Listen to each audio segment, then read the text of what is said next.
তো তেল পোয়া তোমার চিটাং রাধার হয়েছে তো না কি হয়ে যায় ডাক্তারে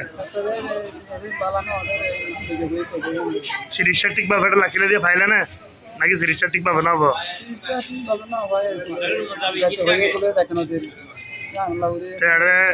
চিকিৎসা ঠিক ভাবে না হবো ভর্তি করে এটা আচ্ছা তাহলে তোমার চিটাং রাধার হয়েছে তেরি হ্যাঁ এটা 3 দিনই ভর্তি যন্ত্র ভর্তি করানোর পর এটা কোনো ধরনের ডাক্তার তো চিকিৎসা কম না ফোন না আসলে ঠিকভাবে না আসা আচ্ছা ঠিক আছে এখন চিটাং রেফার করছি অনারে চিটাং দেবেন কই বেশি সিরিয়াস হলে রুগী চট্টগ্রাম মেডিকেল লই যাবো পরে এটা এত বড় এই রুগী সাইবার আনুষ্ঠানিক নেই এই যে মানুষ চট্টগ্রাম লই যেতে ছোট বাচ্চা চট্টগ্রাম লই যেতে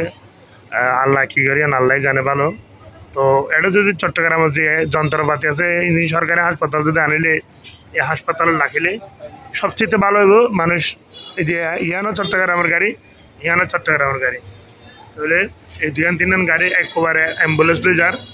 একখান গাড়ি অ্যাম্বুলেন্স লই যেতে 8,000 টাকা যে 10,000 টাকা খরচ লাগে মানুষ খুব দুর্ভোগ আছে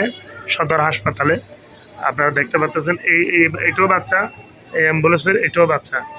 তো এখানে যদি চট্টগ্রামে যে যন্ত্রপাতি আছে এই হাসপাতালে আনলে অবশ্যই সাধারণ মানুষ রোগীরা ভালো চিকিৎসা পাবে কিন্তু সাধারণ মানুষে মানে ইয়াতে যদি কি সরকারি মেশিন আছে জি জি যদি ইয়াতে যদি রাখি পারে তাহলে বাইশলাই সুবিধা হইব মানুষ মানে সবাই এখন তো সাধারণ মানুষ কষ্টবার ইয়ানোর যদি রুগী এড়ে যদি এরিমে চিকিৎসা লাগে পালা যায় ইয়ান অবশ্যই মানে সন্দেহ যন্ত্রপাতি নানুক হ্যাঁ ধন্যবাদ অনরে খুব সুন্দর মুরব্বীর থেকে বক্তব্য নিলেন কক্সবাজার থেকে রেফার দিয়েছেন রোগীটা চট্টগ্রাম মেডিকেলে নিয়ে যাওয়া হচ্ছে